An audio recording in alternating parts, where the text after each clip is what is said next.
Hello friends, स्वागत है आपके अपने YouTube channel government job 24 hours में। आज जो मैं आपके लिए वैकेंसी लेके आया हूं, जो कि आईबी की वैकेंसी रहेगी। इंटेलिजेंस ब्यूरो के अंदर वैकेंसी निकली हुई है, जो कि 3 पोस्ट के ऊपर निकली हुई वैकेंसी रहेगी। सबसे पहली जो पोस्ट रहेगी वो रहेगी सिक्योरिटी असिस्टेंट की। सेकंड रहेगी आपकी एमटीएस की मल्टीटास्किंग स्टाफ की। और थर्ड रहेगी आपकी वाटर ट्रांसपोर्ट एजेंट की। इस वीडियो में डिटेल में बात करते हैं अपन, क्या क्वालिफिकेशन, क्या एज लिमिट क्या है। फुल डिटेल में वीडियो बनाऊंगा, मैं बात करूंगा इस बारे में। सबसे पहले आप चैनल को सब्सक्राइब कर लीजिएगा, ताकि आप गवर्नमेंट जॉब से जुड़ी लेटेस्ट इन्फॉर्मेशन सबसे पहले प्राप्त कर सकेंगे। चलो शुरू करते हैं। जैसे कि फ्रेंड्स आप देख सकते हो, ये मिनिस्ट्री ऑफ होम अफेयर्स की ऑफिशियल वेबसाइट। इस पर अगर आपको नोटिफिकेशन डाउनलोड करना है, जैसे कि ये दिखा हुआ है नोटिफिकेशन, इस पर अगर आप क्लिक करोगे तो नोटिफिकेशन डाउनलोड करने का ऑप्शन आएगा। वैसे तो मैं आपको लिंक डिस्क्रिप्शन में दे दूँ, तो डायरेक्टली जाकर डाउनलोड कर सकोगे। डाउनलोड करने में आपको कोई दिक्कत नहीं आएगी। जैसे कि फ्रेंड्स आप देख सकते हो, मैं नोटिफिकेशन डाउनलोड करने की ऑफिशियल वेबसाइट पर आ गया हूँ। इंटेलिजेंस ऑफ ब्यूरो, जैसे मैं लिखा हुआ ऊपर ही, मिनिस्ट्री ऑफ होम अफेयर्स का नाम आता है, गवर्नमेंट ऑफ इंडिया। इसे नोटिफिकेशन डाउनलोड करने का ऑप्शन यहाँ पे दे रखा है। इस पर आप क्लिक करोगे तो आपका नोटिफिकेशन डाउनलोड हो जाएगा। और आपको अप्लाई करना है, तो अप्लाई के लिए आप क्लिक पे करोगे registration, only registration to login. तो इस पर क्लिक करोगे तो आपका अप्लाई करने का प्रोसेस आ जाएगा। और आपने रजिस्ट्रेशन नहीं किया, सबसे पहले आपको रजिस्ट्रेशन करने के लिए क्लिक पे क्लिक करना होगा, तो आपको रजिस्ट्रेशन करने का ऑप्शन आ जाएगा। ठीक है फ्रेंड्स, इसकी जो इंपॉर्टेंट डेट्स है वो देख सकते हो आप, इसमें दी गई है। 14 अक्टूबर 2023 से ये फॉर्म स्टार्ट हो जाएंगे, सुबह 12 बजे से। लास्ट डेट रहेगी इसकी 13 नवंबर 2023, 11 बजकर 55 मिनट तक। आपको लास्ट डेट का वेट नहीं करना है, रश रहता है लास्ट टाइम में, फिर आप अप्लाई नहीं कर पाओगे। आपको ये अब जल्दी जल्दी अप्लाई करना है। जैसे कि फ्रेंड्स आप देख सकते हो, मैंने ऑफिशियल नोटिफिकेशन डाउनलोड कर लिया है। जैसे मैं लिखा हुआ ऊपर, intelligence bureau, ministry of home affairs, government of India, security assistant, water transport and multi tasking staff general, exam 2023। इन 3 पोस्टों के ऊपर वैकेंसी निकली हुई है। जैसे कि मैं लिखा हुआ है, ऑनलाइन एप्लीकेशन था invited for Indian national for direct requirement for the post of security assistant रहेगी।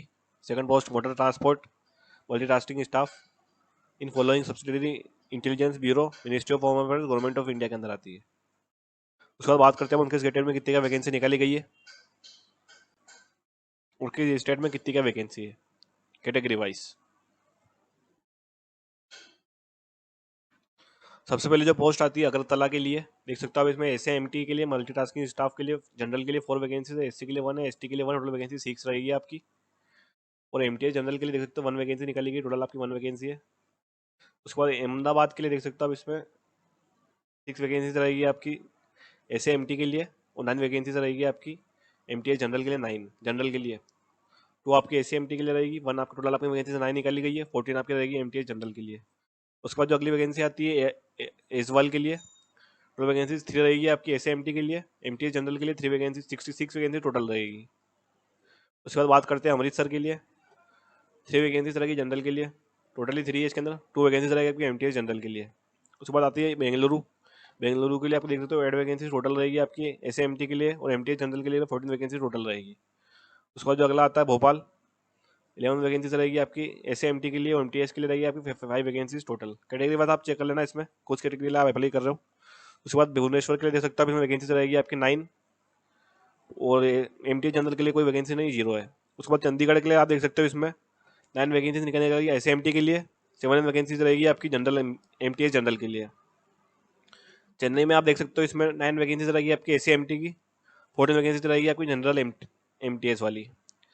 देहरादून के लिए आप चेक कर सकते हो, 7 वैकेंसीज निकाली गई आपकी एस एम टी के लिए, और एम टी एस के लिए 2 वैकेंसीज निकाली गई है। उसके बाद जो दिल्ली आई बी हेडक्वार्टर है, उसका सबसे ज़्यादा वैकेंसी है, 93 वैकेंसीज रहेगी आपकी एस एम टी की, और एम टी एस जनरल की रहेगी 98 वैकेंसीज। उसके बाद जो आता है गंगटोक, इसके लिए आपकी वैकेंसी रहेगी 5 आपकी एस एम टी के लिए, और एम टी एस जनरल के लिए 6 वैकेंसी निकाली गई है। उसके बाद जो गुवाहाटी आता है, उसके लिए आप देख सकते हो, इसमें 10 वैकेंसीज निकाली गई है आपकी एस एम टी के लिए, और एम टी एस के लिए जनरल के लिए 0 वैकेंसी है। ध्यान रखना फ्रेंड्स, आप जो स्टेट में आप जो बिलोंग करते हो उसी स्टेट से आप अप्लाई कर सकोगे, अदर स्टेट से आप अप्लाई नहीं कर पाओगे, क्योंकि आपसे डॉक्यूमेंट्स मांगे जाएंगे। गुवाहाटी के बाद आता है आपके हैदराबाद। हैदराबाद के लिए 7 वैकेंसी निकाली गई है एस एम टी के लिए, और 10 वैकेंसी रहेगी आपकी एम टी एस के लिए। उसके बाद आता है इम्फाल। इम्फाल के लिए 3 वैकेंसीज निकाली गई है एस एम टी के लिए, और एम टी एस जनरल के लिए 7 वैकेंसी निकाली गई है। उसके बाद आता है ईटानगर। ईटानगर के लिए 13 वैकेंसीज निकाली गई है, एम टी एस जनरल के लिए 9 वैकेंसीज रहेगी आपकी।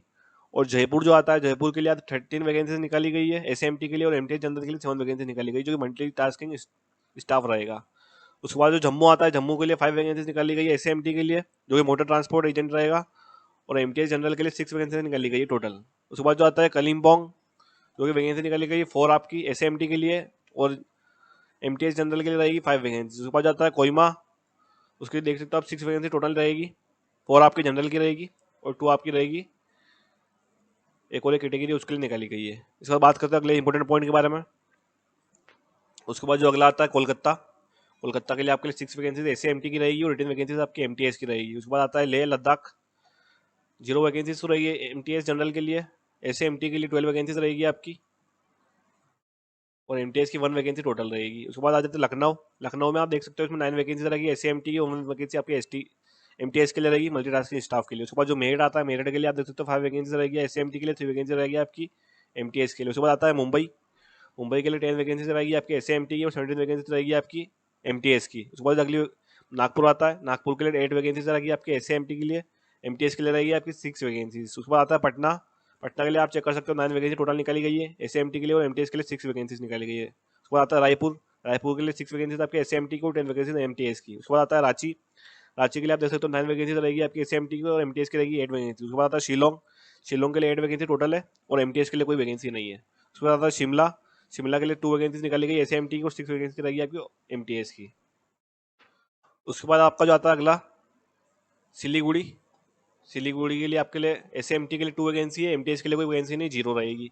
उसके बाद आता है श्रीनगर, श्रीनगर के लिए 8 वैकेंसी रहेगी आपकी एसएमटी और एमटीएस की भी आपकी 8 वैकेंसी रहेगी। उसके बाद आता है त्रिवेंद्रम, उसके लिए 10 वैकेंसी रहेगी आपकी एसएमटी की और एमटीएस की रहेगी 12 वैकेंसी। उसके बाद आता है वाराणसी, वाराणसी के लिए 8 वैकेंसी आपकी एसएमटी की और 80 वैकेंसी आपकी एमटीएस के लिए। उसके बाद आता है विजयवाड़ा, विजयवाड़ा के लिए 5 वैकेंसी एसएमटी की और 10 वैकेंसी एमटीएस की। टोटल देख सकते हो आपके एसएमटी की वैकेंसी तो रहेगी आपकी 2 to 1 जनरल के लिए, ओबीसी के लिए 60 रहेगी, एससी के लिए 34 है, एसटी के लिए 30 है, ईडब्ल्यूएस के लिए 17 वैकेंसी रहेगी।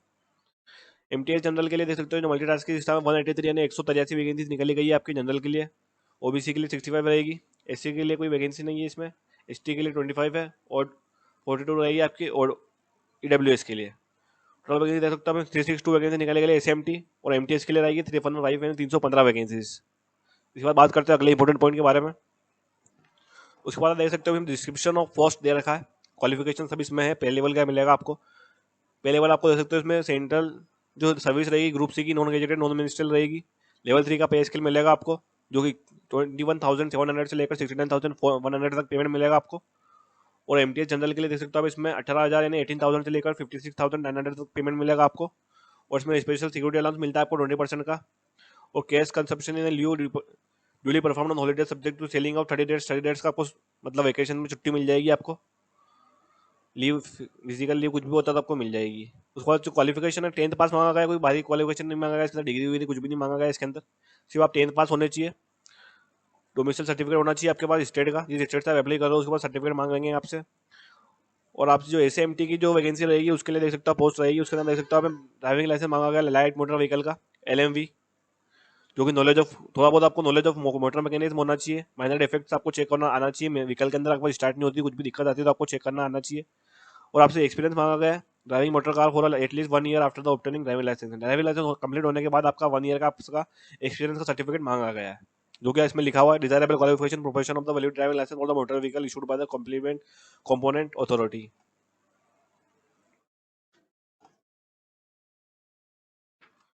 उसके बाद जो एज लिमिट आती है देख सकते हो नॉन एक्सीडिंग 27 ईयर्स दिया गया है एसएमटी के लिए, 27 साल से ज़्यादा उम्र नहीं होना चाहिए, और 18 से 25 साल उम्र दी गई है एमटीएस जनरल के लिए। एज रिलेक्शन अलग मिल जाएगा, एससी एसटी के 5 ईयर्स का मिल गया है और 3 ईयर्स का ओबीसी के लिए मिल जाएगा। उसके बाद डिपार्टमेंट अलग अलग रिलेक्शन आप इसमें चेक कर सकते हो नोटिफिकेशन के अंदर कितना का रिलेक्शन मिलता है। उसके बाद आप जो अगर दोनों पोस्ट के लिए अप्लाई कर रहे हो तो आप इसमें साफ लिखा हुआ है the number of vacancy provisional eligible to change, या बढ़ सकती है कम हो सकती है, उसमें साफ ही लिखा हुआ अगर एसएमटी और जनरल दोनों के लिए आप अप्लाई करो, दोनों के लिए आप क्वालिफिकेशन कंप्लीट होना चाहिए, ड्राइविंग लाइसेंस होना चाहिए। और अगर आप दोनों के लिए एलिजिबल चल रहे हो तो दोनों के लिए आप सिलेक्शन हो जाता है आपका, तो फर्स्ट आपको जो चॉइस दिया जाएगा वो एसएमटी का दिया जाएगा, इसमें साफ लिखा हुआ है candidate for the post of MTS general would be stand cancelled, साफ लिखा हुआ है इसमें पहले ही। इसके बाद अगले इंपॉर्टेंट पॉइंट के बारे में बात करते हैं। उसके बाद देख सकते हो सर्विस ऑफ लायबिलिटी आपकी जॉब कहाँ लगेगी, the post involve all India transfer reliability, आपका ट्रांसफर कहीं भी हो सकता है all India, the candidates willing the service anywhere in India need to apply, इसमें साफ लिखा हुआ है। उसके बाद जो एग्जाम पैटर्न देख सकते हो इसमें द कैंडिडेट्स हो जाते हैं 5 ऑप्शन मिल जाएंगे आपको एग्जाम सेंटर के लिए, 5 ऑप्शन आप सिलेक्ट कर सकते हो टायर 1 एग्जाम के लिए। ये लिस्ट आपके लिए जारी की गई है, किस स्टेट में कितने क्या सेंटर है ये आप चेक कर सकते हो। अलग अलग स्टेट में अलग अलग दिए गए हैं। Andhra Pradesh, Himachal Pradesh, Tripura, Uttarakhand, Uttar Pradesh, Manipur, Meghalaya, Mizoram, Nagaland, Orissa, Karnataka, all over India रहेंगे आपके सेंटर्स। हर स्टेट में आपके सेंटर्स रहेंगे, आप चेक कर सकते हो अपने हिसाब से आप किस सेंटर से अप्लाई कर रहे हो। 5 चॉइसेस मिल जाएगी वैसे तो आपको। उसके बाद है चंडीगढ़ है, Chhattisgarh, Delhi, Goa, Gujarat, Haryana, Maharashtra, Madhya Pradesh, Sikkim, Tamil Nadu, Telangana, Rajasthan, Punjab, Kerala, West Bengal. All over India रहेगी सेंटर्स, कोई दिक्कत वाली बात नहीं है। उसके बाद आप एग्जाम पैटर्न चेक कर सकते हो। स्कीम ऑफ एग्जाम इसमें लिखा हुआ है। टीयर 1 SAMT जनरल के लिए, MTS के लिए 40 क्वेश्चन आएंगे आपके जनरल अवेयरनेस के, 20 क्वेश्चन आएंगे क्वांटिटेटिव एप्टीट्यूड के, 20 क्वेश्चन आएंगे न्यूमेरिकल एनालिटिकल रीजनिंग के, 20 क्वेश्चन आएंगे इंग्लिश लैंग्वेज के। 1/4 आपके माइनस मार्किंग रहेगी, इसमें लिखा हुआ है रॉन्ग आंसर के लिए। टोटल मार्क्स आएंगे आपके 100। टाइम मिलेगा आपको 1 आवर यानी 60 मिनट्स का। उसको टायर 2 जो होगा आपके SAMT के लिए, मोटर मैकेनिक ड्राइविंग टेस्ट कम इंटरव्यू होगा। आप उसका जो टायर 2 होता है MTS जनरल के लिए, डिस्क्रिप्टिव टेस्ट होगा आपका इंग्लिश लैंग्वेज के अंदर, कंपेरिजन के अंदर, basic of English language, vocabulary, correct grammar, sentence structure, synonym, antonyms and correct usage etcetera. Tier 2 for the qualifying nature रहेगा। क्वालिफाइंग मार्क्स 20 मार्क्स रहेंगे आपके। 50 मार्क्स का आपका ये रहेगा आपका पार्ट, और 50 मार्क्स टोटल रहेंगे आपके। 1 घंटे का टाइम मिल जाएगा आपको। Candidate stand time number of vacancies would be called for the tyre 2 exam, यानी आपको जो 10 गुना आपसे बुलाए जाएंगे, मतलब टायर फर्स्ट में जो भी आपकी मेरिट लिस्ट बनेगी उस हिसाब से आपको 10 गुना बुलाए जाएंगे टायर 2 के लिए। ये देख सकते हो आप इसमें कट ऑफ मार्क्स जो आपकी आउट ऑफ 100 रहेगी आपकी। जनरल के लिए 35, 35, OBC के लिए 34, SC के लिए 33, EWS के लिए 35, मतलब मिनिमम क्वालिफाइंग मार्क्स तो आपके रहेंगे। उसके बाद देखते हो the post of SAMT merit list will be prepared on the basis of combined performance in the tyre 1 and tyre 2 exams. यानी SAMT के लिए दोनों की मिला के आपको टायर 1 एंड टायर 2 की एग्जाम दोनों की मिला के मेरिट लिस्ट बनेगी। और the post of MTS general the merit list will be prepared on the basis of performance in tyre 1, यानी टायर 1 में जो भी आपके नंबर आएंगे मेरिट लिस्ट उसके हिसाब से आपके टायर 2 के लिए आपको बुलाया जाएगा। इसमें साफ लिखा हुआ है सिलेक्शन ऑफ कैंडिडेट्स में लिखा है tier 1 and the 5 centres allotted to him out of her choice for 5 cities. यानी आपने जो 5 सिटीज आपने सिलेक्ट करी है उसके हिसाब से आपका जो एग्जामिनेशन होगा। उसके बाद 1/4 की माइनस मार्किंग रहेगी, इसमें लिखा हुआ है each number answer 2 marks would be awarded for the unattempted question. यानी आपके जिस क्वेश्चन की आपको जो अटेम्प्ट नहीं करोगे, आप एग्जाम का आंसर नहीं दोगे, उसके लिए कोई माइनस मार्किंग नहीं रहेगी। वो मार्क फॉर रिव्यू के लिए भी आप क्लिक करोगे तो कोई भी आपका नहीं मिलेगा, माइनस मार्किंग नहीं होगी, कुछ भी नहीं जोड़ा जाएगा। तो उसके बाद देख सकते हो इसमें जो on the basis of combined performance वो update for the SAMT both post final merit list 362 candidates. इसमें लिखा हुआ है 10 गुना बुलाया जाएगा, वो भी इसमें लिखा हुआ है साफ। उसके बाद आपकी इंपॉर्टेंट डेट्स दे रखी है जो कि मैंने आपको पहले ही बता दिया था। 13/11/2023 एंड 13 नवंबर 2023 ये आपकी लास्ट डेट रहेगी। और जो स्टार्टिंग डेट रहेगी 14/10/2023 एंड 14 अक्टूबर 2023। अगर आप अप्लाई कर देते हो और आपको फी आपकी बाकी रहती है पेमेंट की, तो 16 अक्टूबर 2023 जैसे में लिखा हुआ है तो आप लास्ट तारीख ये कर सकते हो, कोई दिक्कत वाली बात नहीं रहेगी। इसकी जो अप्लाई करने की प्रोसेस है वो www.mha.government.in, इस पर अगर आप क्लिक करोगे तो आपका ऑप्शन आ जाएगा अप्लाई करने का। मैं आपको लिंक डिस्क्रिप्शन में दे रहा हूँ, अप्लाई करने के लिए कोई दिक्कत वाली बात नहीं रहेगी। Application will not be accepted through any other mode. इसका ऑनलाइन ही प्रोसेस रहेगा, ऑफलाइन कोई प्रोसेस नहीं रहेगा। उसके बाद लास्ट में आप चेक कर सकते हो आपकी एग्जाम फीस कितनी क्या लगेगी। 2 कंपोनेंट्स में आपकी फीस लगेगी, एक तो एग्जाम फी लगेगी 50 रुपीज़ और रिक्वायरमेंट प्रोसेसिंग फीस लगेगी 450 रुपीज़। ऑल कैंडिडेट्स जो रहेंगे, सबसे पहले जो मेल कैंडिडेट्स रहेंगे जनरल, EWS और OBC के लिए, उनके लिए एग्जाम फी भी लगेगी और रिक्वायरमेंट प्रोसेसिंग चार्जेस भी लगेंगे। इनके अलावा जो भी कैंडिडेट आते हैं उनके लिए रिक्वायरमेंट फीस और प्रोसेसिंग चार्जेस ही लगेंगे सिर्फ, एग्जाम फी नहीं लगेगी, 50 रुपीज़ लगेगी सिर्फ। ये आप चेक कर सकते हो। ठीक है फ्रेंड्स, ये था आपका डिटेल वीडियो IB में जो वैकेंसी निकली डिटेल में बात करिए अपन ने, क्या क्वालिफिकेशन लगेगी लिमिटेड टोटल वीडियो में बात करिए अपन ने। मिलते हैं आपसे अगले वीडियो में, प्लीज चैनल को सब्सक्राइब कर दीजिएगा ताकि आप गवर्नमेंट जॉब से जुड़ी लेटेस्ट इन्फॉर्मेशन प्राप्त कर सकेंगे।